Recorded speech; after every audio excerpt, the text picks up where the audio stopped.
We are 4 weeks in to our study on the book of Genesis. As we go through the book of Genesis each week, I've looked at, as we were preparing for this, I looked at how other people approach the book of Genesis. Genesis is a relatively long book, 50 chapters, with a number of different stories that are very influential on the rest of our faith.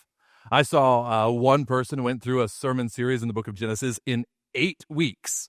I was like, wow, that's fast for covering 50 chapters. I saw someone else who went through Genesis in over 70 sermons. I said, well, that is not fast. And so we are going to try to be somewhere in between those numbers. What I want to do, though, as we go through each of these sections of the book, is I want to help us have an understanding of a few things. First, the chronology or the timeline of Genesis. What's going on and what are the order that these things are taking place in? Each thing kind of affects that next one. And so how do we handle these together?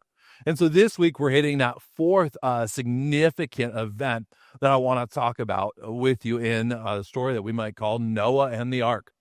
As we do this, I would encourage you, if you haven't been a part of these first few weeks of our study, our sermons they're on YouTube, they're on Spotify or wherever you get podcasts. You can go, you can listen to the first few parts of this, and then a lot of this stuff is going to come together for you. I want to keep you together today, so we're going to work through it, but at the same time, I think you'll benefit from the beginning to where we are now. As we come to not just understand the stories of the book, I want to understand the major themes of the book. I want you to understand what the author is writing about the way that the things that he articulates helps us to understand the world better. As we understand Genesis and study Genesis more completely, I believe that we come to know God better. We have a better understanding of his nature and his character. We come to understand ourselves better. Where do we come from? And where do we fit into all of this? And we come to understand our world better. Why is it the way that it is today? As we go through the book of Genesis, it's hard to decide which of these stories are the most impactful. And so as we come through the study, especially as we get later into the book, there may be a time where we don't cover one story within it. And you say, Nate, that's my favorite story. And listen, it's hard to say which of these are more helpful or more impactful than others. This would be kind of like saying which domino in the line is most important. Well, the next one, right? You remove one of those and the rest of them don't fall into place. They're all important. Or maybe if you need to pull something or hang something and you have a chain, which link in that chain is the most important? All of them. Which of those would you prefer to fail? Doesn't matter. Let's just not. All of the stories of Genesis are vital to our understanding of what God is doing in the world, especially these that attach to that chronology of that story, that timeline of the book of Genesis. And so today, as we get into the story of Noah and the Ark, this is a story that many of you are probably familiar with. This is a story that if you went to Sunday school as a kid, you heard this story probably multiple times, right? This is a story that has popped up in children's books and play sets and decorates nurseries and even doctor's offices, wherever you go. This is just one of those stories that's been very caricaturized, right? It's this very animated story of Noah and the Great Flood. This morning, before we go too much further, I want to just test your knowledge. I want to see how well you're ready and engaged here. How many animals did Moses take on the ark?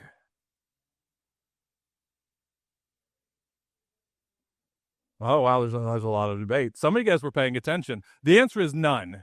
The answer is none. Moses did not take any animals on the ark.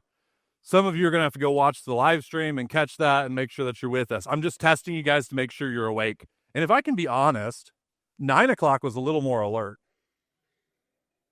I'm just throwing it out there. That's all.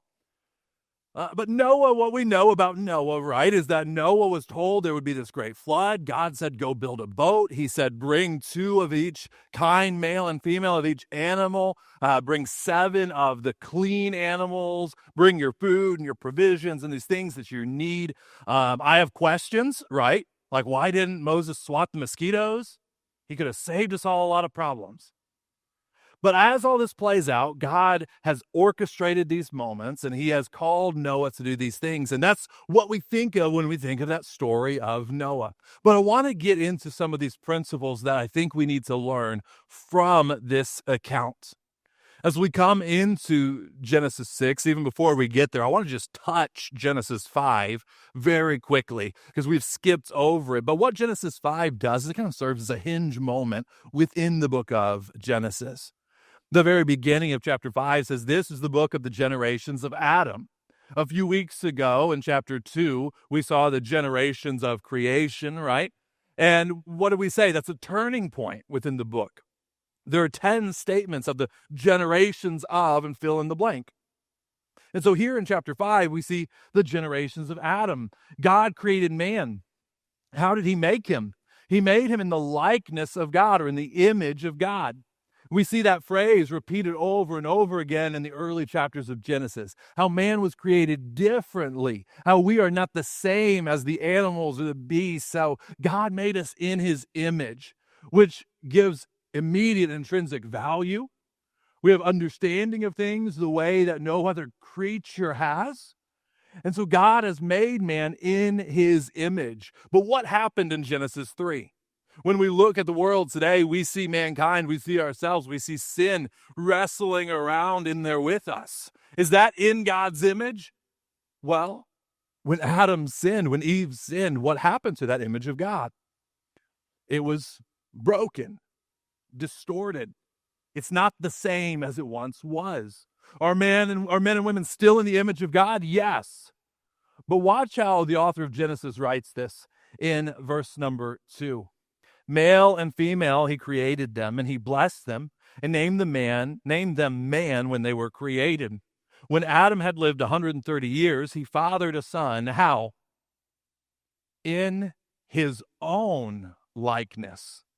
And so now we find that Cain, Abel, Seth, these sons of Adam, are made not directly in the image of God in the same way without sin, but no, now they're made in the image of Adam, which is the broken image of God.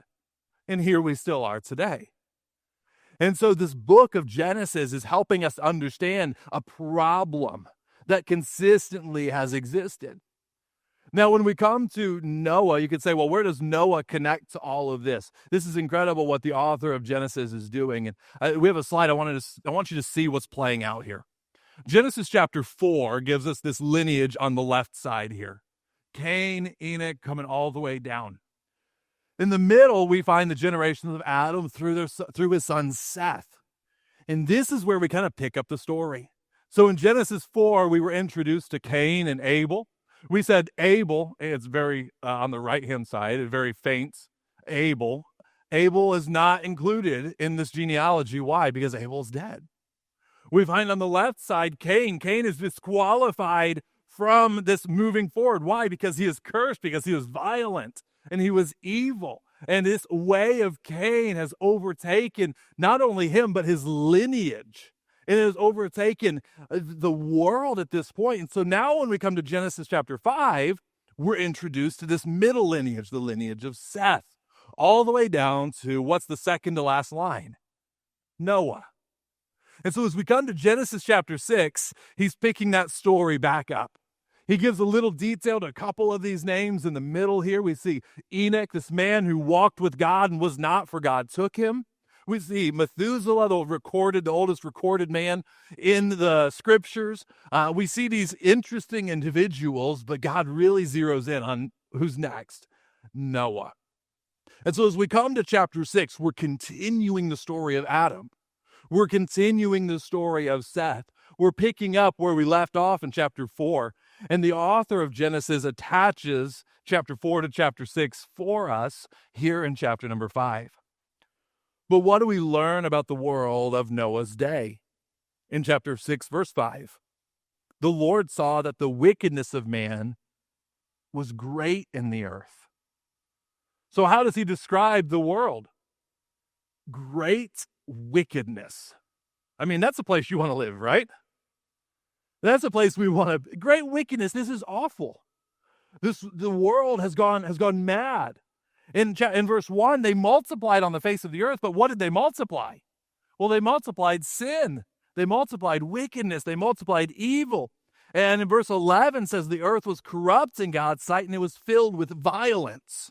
So this isn't just a little white lie kind of sin. This is violence. It says their intentions were evil continually in verse number 5. This is the way that the world leading up to the flood is described. God says that society, the culture, the whole earth in verse 11, it was corrupt. It was damaged. It was destroyed. And so as we enter into the story of Noah, I think sometimes if we want to read into it inappropriately, we can think that, hey, the world's just kind of going on, but you have to understand the great wickedness that this world is just plagued with. This is the kind of wickedness that even as we look around our culture today, we can bemoan and complain, but this is something different. We don't have all of the descriptors, but we know corrupt, we know evil, we know violent, and this is the way that the entire earth was described. This was a society that was intent on destroying itself. This was a society that was going to work its way through, and its end was going to be its own destruction. But I want you to understand this about the nature of sin. Sin is always self-destructive. Sin is always self-destructive. This is not a thing that is limited to Noah's day. In fact, the stories that we've looked at so far, Adam and Eve, Cain and Abel, the first murder we looked at last week, all of these things point us to sin that is just, it destroys its carriers.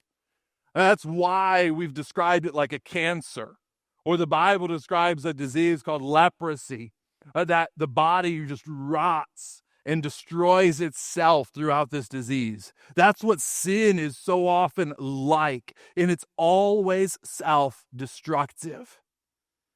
You see, here in the midst of this, God had a decision to make. And we know that God knew and understood what would happen here.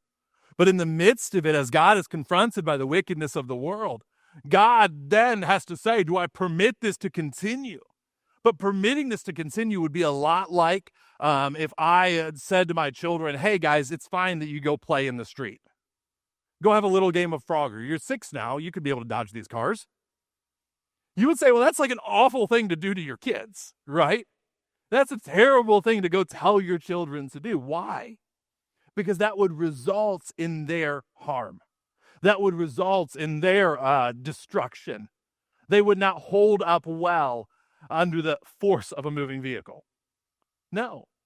And so because I care for my kids and I love my kids, yeah, go play outside. Have a great time. Here is the fence. Here is the limit. Here is where you can go and cannot go. And why do we put our children in those spaces where we put up protections and safeguards? It's because we hate them and we don't want them to have any fun, right? It's because we despise them and so we say, no, you must be contained in this space. No, it's loving to set up these boundaries and these frameworks. So it is with God.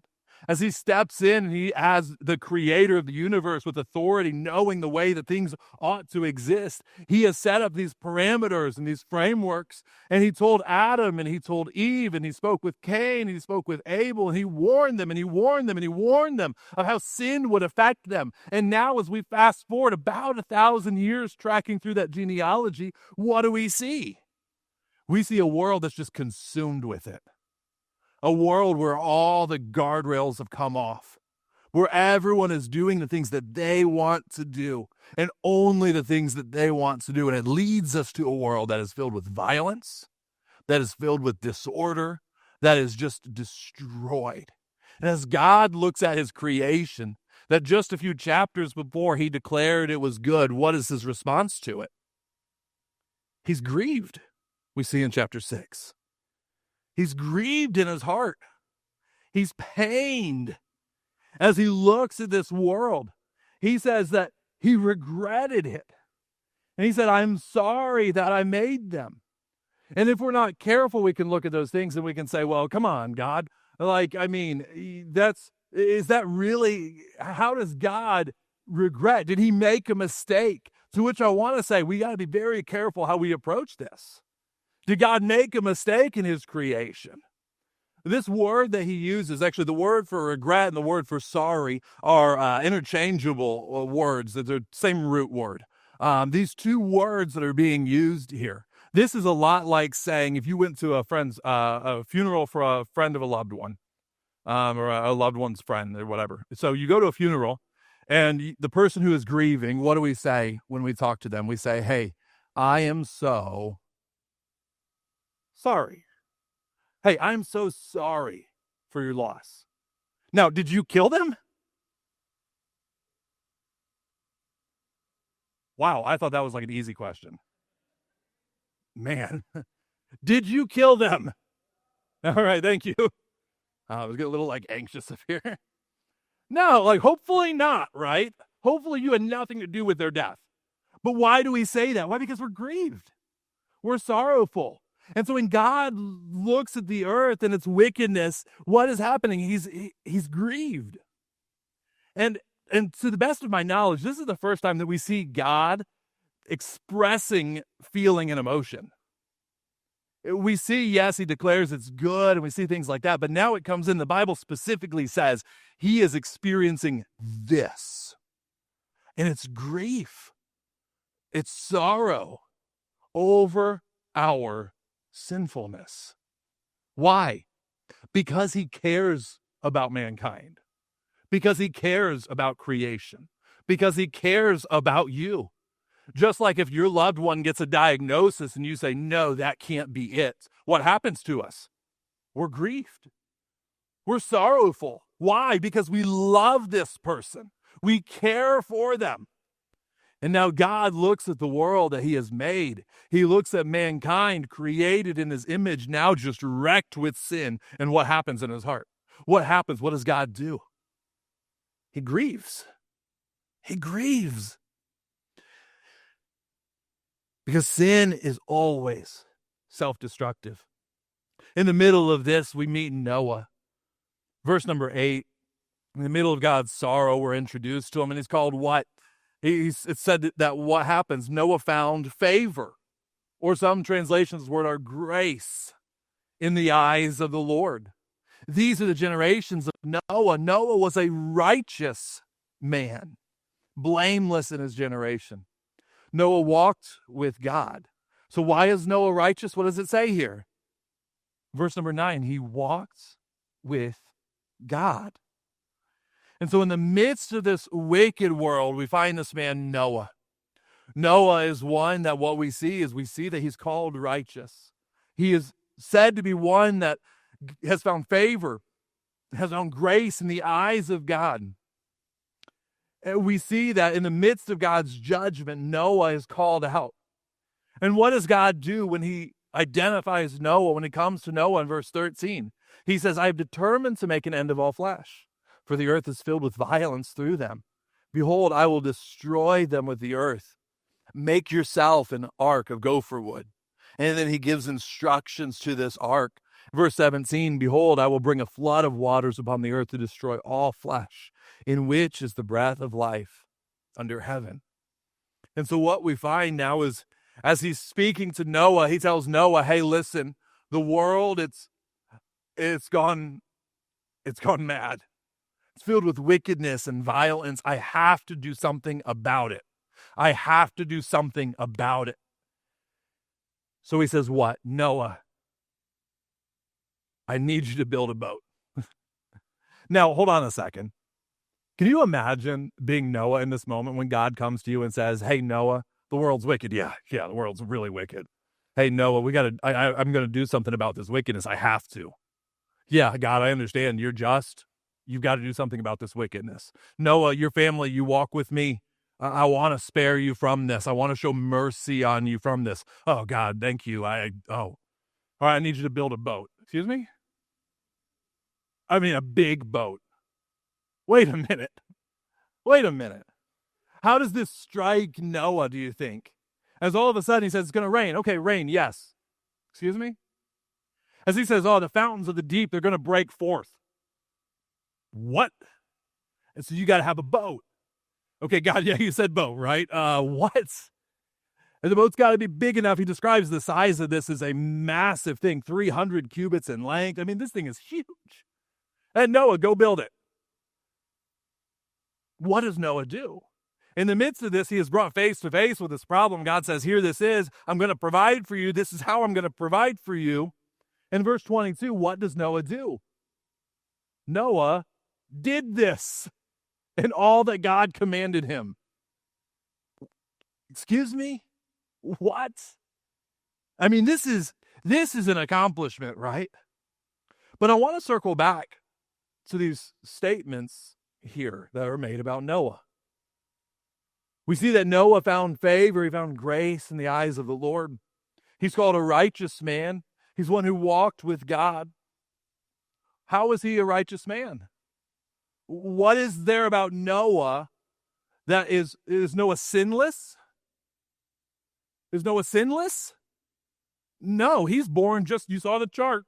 He's born just like everybody else in the image of Adam. He is not a sinless man. He is not a perfect man in the way that we use that word.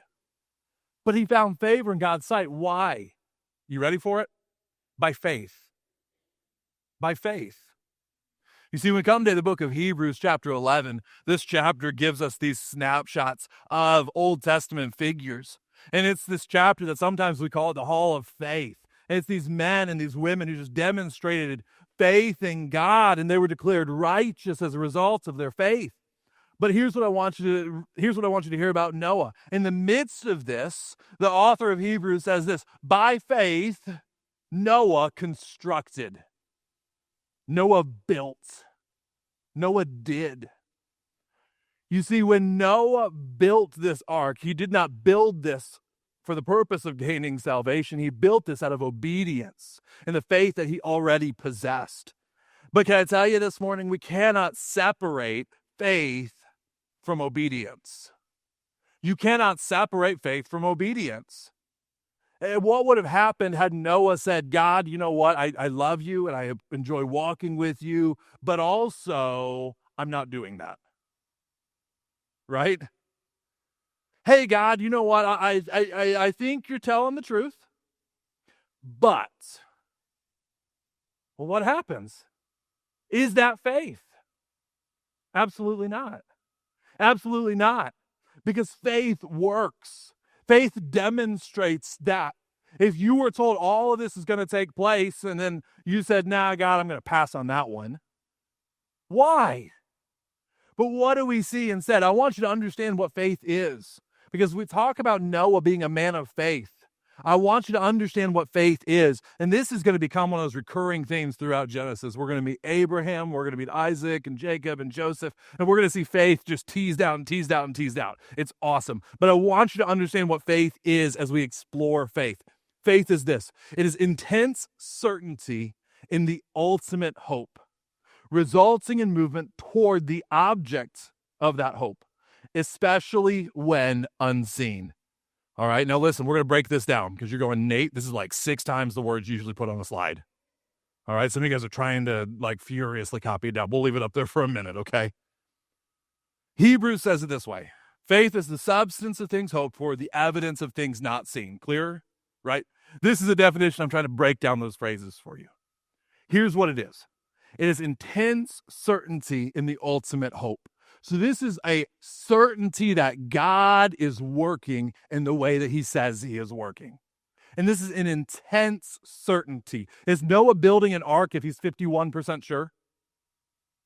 No, I'm taking that coin flip, right? If it's a toss of a coin and one is do nothing and one is spend the next 120 years of my life building an ark, first of all, I haven't done anything for 120 years. Neither have you. I mean, this is lifetimes that he's spending in obedience to what God has called him to. But what is faith? It is an intense certainty. He is convinced that when God had said this, it's going to come to pass, number one. Secondly, that faith, if it is true faith, it must result in movement toward the object of that hope. So what does faith do? Faith moves.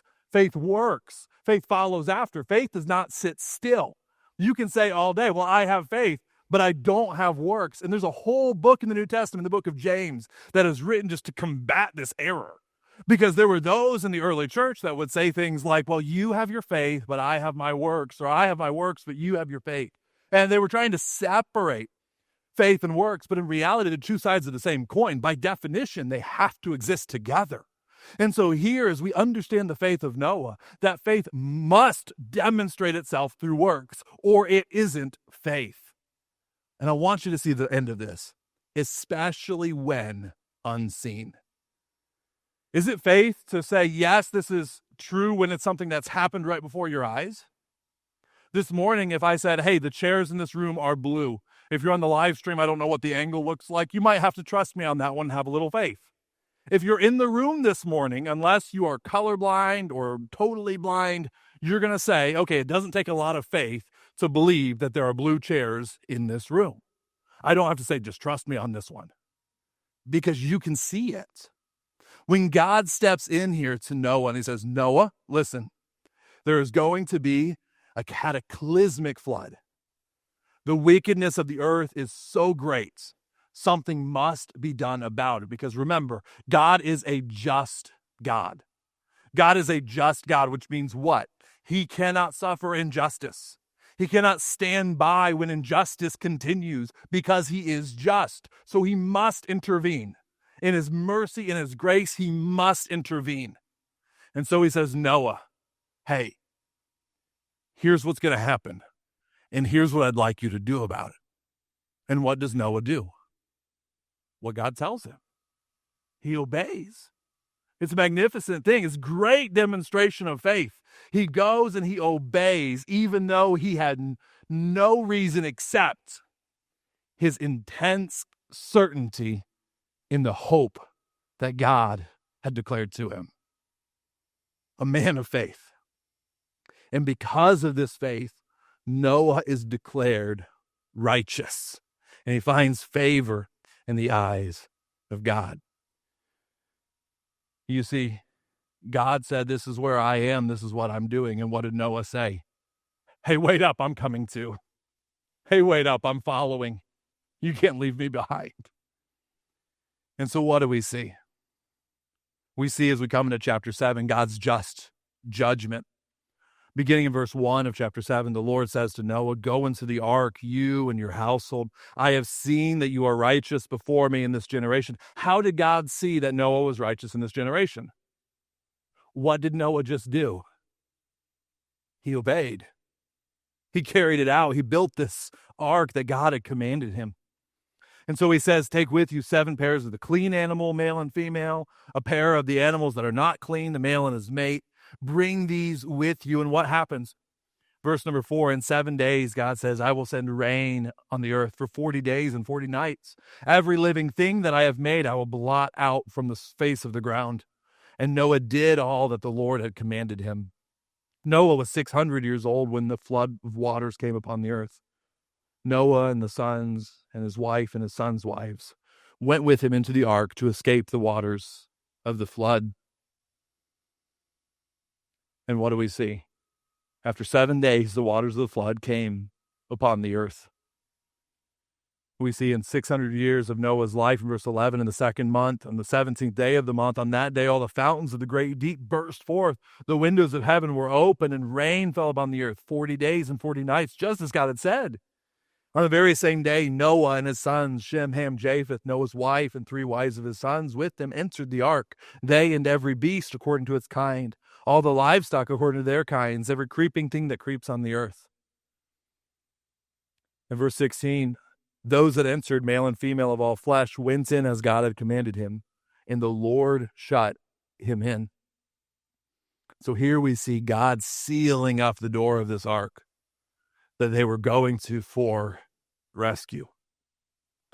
In the middle of all of this, what are we seeing? We're seeing God's judgment for sin.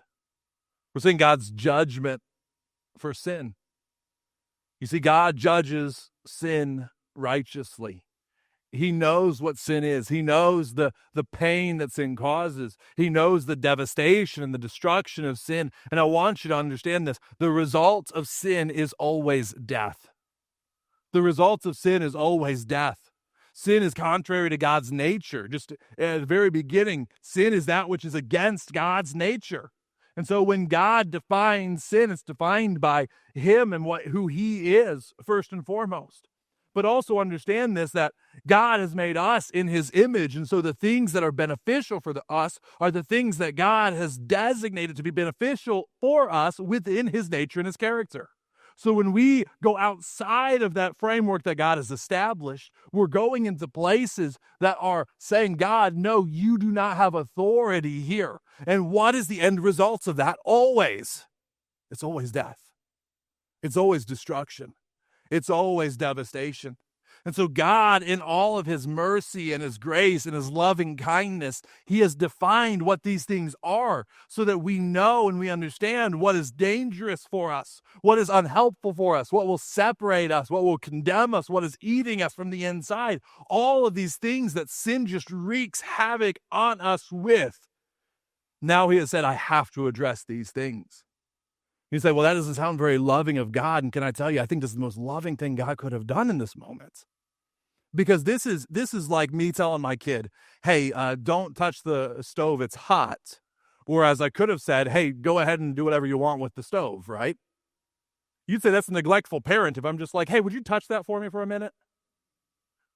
Excuse me, what?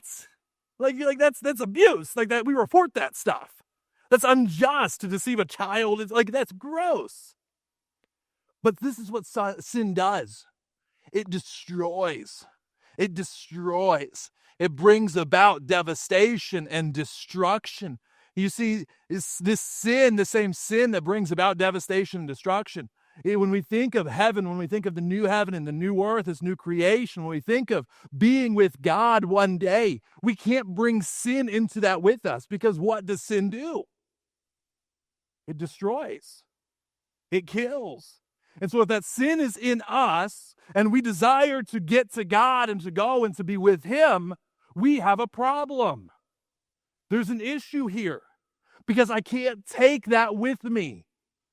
So then what does God have to do?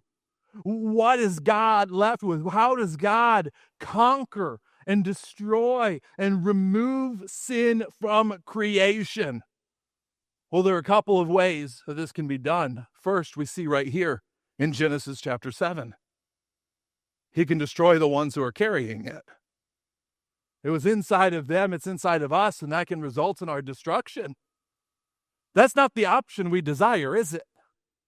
And as God goes, he passes a just judgment on sin throughout this.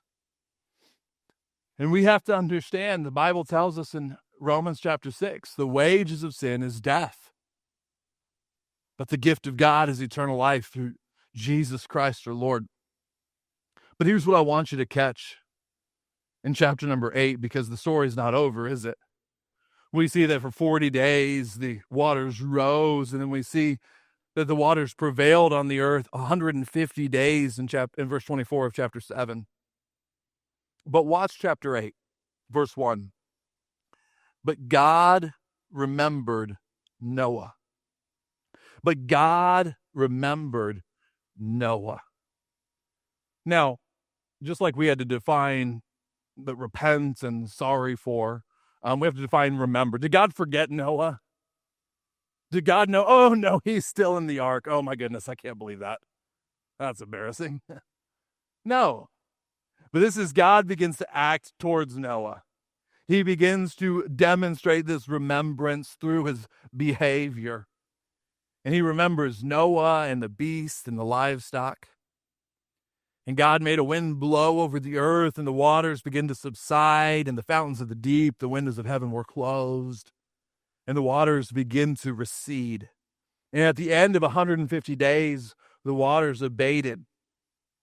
And the waters continued to do this until the 10th month.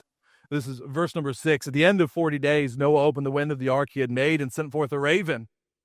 And so this is early on in the process. He sends out this raven, and this raven goes, and we don't read about return. It went to and fro until the waters were dried up from the earth. He sends out a dove to see if the waters have subsided. This dove first returns and has nothing. There's not any evidence that the waters have receded enough for them to go out. And so he does this again 7 days later, chapter 8, verse 10. He sends forth the dove, and the dove comes back in the evening, and behold, in her mouth is a freshly plucked olive leaf. This demonstration that God was ready for them to depart from this ark through which they had been saved from this horrific event. But he's not done yet. You see, the flood is not the end of Noah's story. The flood is not the conclusion. I mean, it's the most dramatic event, but it's not the end of the story, right? And in fact, when we look at our Bibles, end of the story or not, right? It's the beginning. Watch what happens in verse number 9. There are a couple of really incredible things. First, God blessed Noah and his sons and said to them, listen here, be fruitful and multiply and fill the earth. If you've been with us the last few weeks, does that sound familiar? It should. In chapter 1 and again in chapter 2, what does God say to Adam and to Eve? He says, be fruitful and multiply. And here he comes back to Noah and he says, Noah, it's your turn. Noah, your sons, your family, be fruitful and multiply. Bringing them back to the beginning, not destroying the earth, but renewing it. You see, this could have been a time and place, and I think that God would have been just in doing it this way. He could have hit reset on the whole thing and said, okay, if he had never promised the Messiah in chapter number 3, if he had never made those promises, then sure, okay, hey, listen, we're just going to start over. New Adam, we're just going to Noah, sorry about you, all right?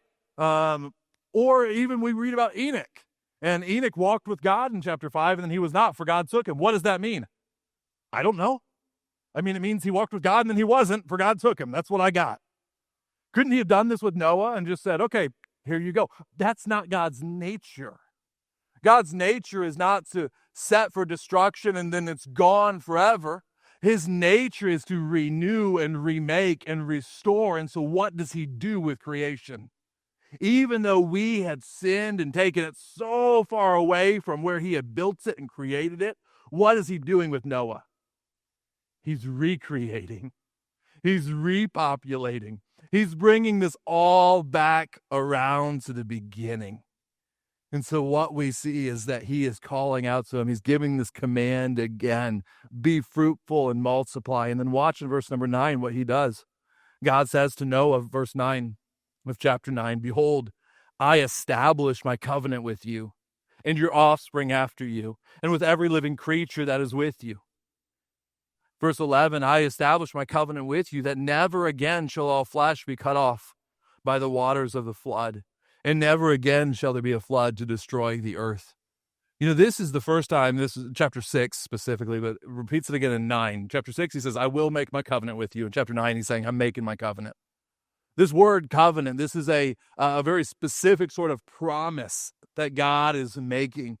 And we know this is the first time within the scripture that we see this word used. This is the first time that he comes to someone and says, here's my covenant. We're going to see it again in a few weeks as we get to Abraham. We're going to see covenants, and we're going to see it without the history of Israel and even the history of us, the church. We see those covenants and those promises play out again and again. But here, for the first time, we see God coming to mankind and saying, hey, I am making this covenant. And here's the beauty of the covenant that he makes. What does he say? Verse 13, I have set my bow in the cloud, and it shall be a sign of the covenant between me and the earth. When I bring clouds over the earth, the bow is seen in the clouds, I will remember my covenant that is between me and you and every living creature of all flesh. And the water shall never again become a flood to destroy all flesh. When the bow is in the clouds, I will see it and remember the everlasting covenant between God and every living creature of all flesh that is on the earth. God said to Noah, this is the sign of the covenant that I have established between me and all flesh that is on the earth. And so what is he saying? He says, listen, I had to destroy and I had to judge this way. This is how I had to remove sin from the world. But I'm not going to judge the world that same way again.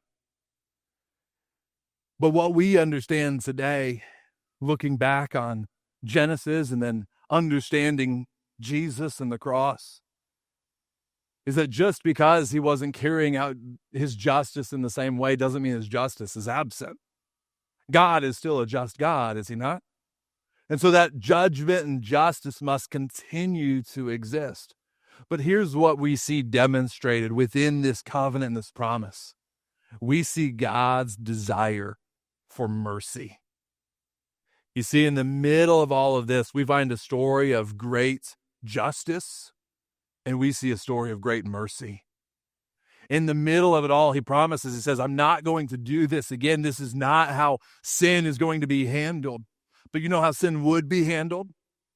Many generations later, a man would be born named Jesus. And that Jesus was not only man, in fact, he was not born in the nature of Adam and in the image of Adam. He was the Son of Man, but he was the Son of God. And he came sinlessly. But even though he was sinless, he went to a cross. Just like we said, the wages of sin, the consequence, the payment for sin is death. He, without sin, suffered death. Why? So that you and I might be made right with God through him. He took your sin and he took my sin, and the justice and the judgment of God was poured out on him. And here we today can be saved. Why? Through the mercy of God. As we look at the life of Noah and as we look at the story of Noah, we find a story that, yes, heavy justice. Yes, heavy judgment. Yes, it's a weighty story when we begin to comprehend the wickedness and the response that it merited. But at the same time, this is not the end of the story. This is the beginning of the story. And even today, when we see that rainbow that takes place in this moment, where the sunlight hits the rain in just this really like poetic way, all of a sudden we see that bow of God hanging in the clouds. It ought to be this reminder of us of that time where mercy and justice met, both within Noah's story, but also within that story of Jesus Christ. Because the fact is he took that penalty. That judgment that was poured out, that was suffered here in the book of Genesis, he suffers that for us. He laid down his life that we may be saved. And here's what I want you to understand this morning. The perfect God with no beginning gives sinful men new beginnings. The perfect God, sinless, did not need an origin because he always was. That same God, he gives sinful men. That's us. That's Noah. That's mankind as long as we have existed. And what does he do? He gives new beginnings. You see, the flood, we can look at the story and we can say, wow, that just sounds like an ending. But what we have to understand is that endings are also beginnings. And within your life, you can look around and you can say, God, I have failed you and I have fallen short. And I know I deserve these things. I know I deserve separation from you for eternity.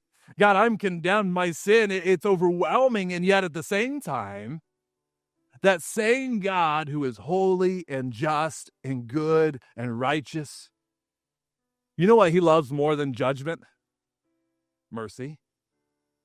He loves mercy. He loves to show grace. And here's the beautiful thing, is that that's how we are saved. We're saved. Through his great mercy, the New Testament tells us he saved us by the washing of regeneration and renewing of the Holy Spirit. We are saved by the justice and the mercy and the grace of God. And all of these things, none of these are negative attributes of God. These are all attributes of God that for our sakes, it's a very good thing that they exist.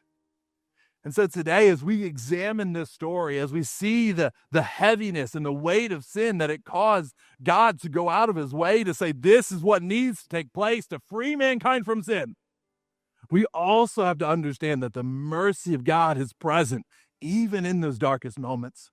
And so today, I don't know where you're at in your life. I don't know the things that are going on in it. I don't know the sin that you're wrestling with or the discouraged. I don't know any of those things. But here's what I do know.